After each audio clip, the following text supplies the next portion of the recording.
Spune-mi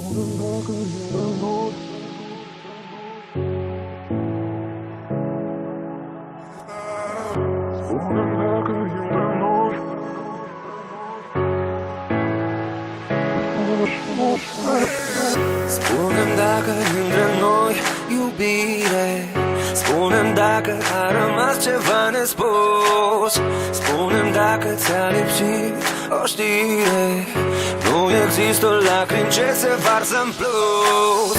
Nu mai spune că vrei să stai, eu nu știu că spre inimi sau spre porțerari. Nu mai pot să te minți așa când pot pleca. Și știi, nu pot să-ți văd aripile când vii, dar poate asculți de mine durerea pe care o simt.